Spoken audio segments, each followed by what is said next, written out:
कांग्रेस नेता व पूर्व सांसद रंजीत रंजन ने आरोप लगाया कि भारतीय जनता पार्टी की केंद्र सरकार किसानों को भ्रमित कर रही है। उन्होंने कहा कि केंद्र सरकार का यह प्रयास बेहद निंदनीय है। रंजीत रंजन जन अधिकार पार्टी के संस्थापक पप्पू यादव की पत्नी है। हालांकि वह कांग्रेस पार्टी से सुपौल लोकसभा क्षेत्र से सांसद रही हैं और अभी भी कांग्रेस की ही सदस्य हैं। रंजीत रंजन सुपौल जिले के त्रिवेणीगंज बाजार क्षेत्र के अनूप नगर में सुशील कुमार सुमन के आवासीय परिसर में आयोजित कांग्रेस कार्यकर्ता बैठक में हिस्सा लेने आई थी। उन्होंने इसी क्रम में पत्रकारों से कहा कि आज देश भर में किसान आंदोलन चल रहा है। केंद्र की भाजपा सरकार किसानों को भ्रमित करने की कोशिश कर रही है, जो कि लोकतंत्र में बहुत ही निंदनीय है। पूर्व सांसद ने न्यूनतम समर्थन मूल्य के बारे में कहा कि इसका लाभ महज 6% किसानों को ही मिल पा रहा है। प्रदेश की नीतीश सरकार पर निशाना साधते हुए रंजीत रंजन ने कहा कि बिहार में विधि व्यवस्था की स्थिति दयनीय हो चुकी है। उन्होंने कहा कि बिहार में लगातार आपराधिक घटनाएं घट रही है। हर रोज हत्या, लूट, बलात्कार जैसी घटनाएं हो रही है। सुशासन बाबू के राज में विधि व्यवस्था की स्थिति दयनीय है।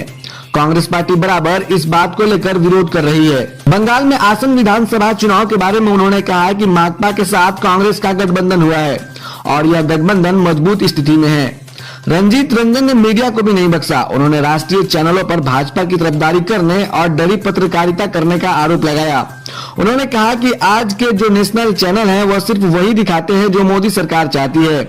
हम लोग हर जगह विरोध प्रदर्शन कर रहे हैं, लेकिन मीडिया इसे नहीं दिखाती। त्रिवेणीगंज से संवाददाता प्रशांत कुमार की रिपोर्ट। हम अक्सर महीने में कोशिश होती है कि 1-2 बार लोगों के साथ, अपने लोगों के साथ मिले, चर्चा हो, पॉलिटिकल चर्चा हो, बिहार की चर्चा हो, देश में क्या चल रहा है उसकी चर्चा हो। तो उसी सिलसिले में हम लोग आज सुशील जी के यहाँ पर हैं, जो शिक्षक भी हैं, सारे जो कार्यकर्ता के रूप में अभिभावक भी है, युवा साथी भी हैं, तो हम लोग बैठ के चर्चा करते हैं। उसी सिलसिले में आना हुआ। अभी जो किसान आंदोलन चल रहा है उसके बारे में देखिए, हम पिछले बार भी अभी 25-30 दिन पहले भी आए थे। जो किसान आंदोलन चल रहा है और जिस तरह से लोकतंत्र में जो सेंट्रल में भाजपा की सरकार है, जिस तरह से लोगों को ट्रीट कर रही है, किसानों को और लोगों को भ्रमित कर रही है, वो हम कह सकते हैं इस लोकतंत्र में बहुत ही निंदनीय है। जिस तरह से उसको गला दबाने की कोशिश की जा रही है और किसान पेशेंस पे पेशेंस और सब्र पे सब्र रख के सरकार के आश्वासन का इंतज़ार कर रहे हैं कि वो इस बिल में क्या करते हैं। सारे हम कह सकते हैं, चूँकि बिहार में छोटे किसान हैं, बड़े किसान बचे ही नहीं हैं और सबसे ज़्यादा एमएसपी का जो लाभ है, पूरे देश में मात्र 6% लोग ही एमएसपी का किसान लाभ ले पाते हैं, जिसमें 85% जो है वो हरियाणा और पंजाब के ही किसान हैं। तो उनकी आर्थिक स्थिति की लड़ाई है।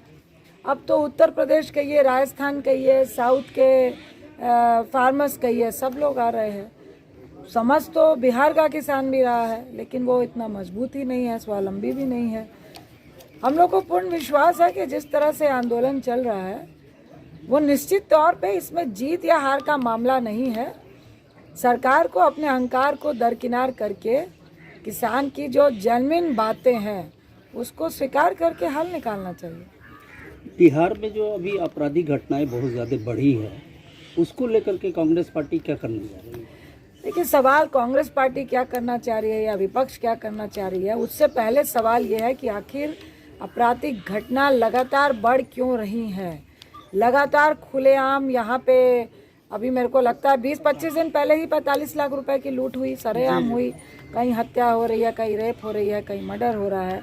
और जिस तरह से प्रशासनिक सोच है और जो निराशाजनक प्रदर्शन है और सरकार की स्टेटमेंट में सरकार का जो एक रुतबा होता है और नीतीश बाबू का जो एक रुतबा था कि भाई सुशासन बाबू है, और जिस तरह से उन्होंने मुंह में बिल्कुल टेप लगाया हुआ है और ये किसके कहने पे, किसकी शय पे, और लगातार अपराध बढ़ रहे हैं और कोई देखने वाला नहीं है, तो ये बहुत दयनीय है। और रही बात विपक्ष की, कांग्रेस की, लगातार हम लोग प्रोटेस्ट कर रहे हैं। ब्लॉक के माध्यम से हो, डिस्ट्रिक्ट के माध्यम से हो, प्रदेश के माध्यम से हो। लेकिन अफसोस है कि हम आपको नहीं कह रहे, लेकिन आज के जो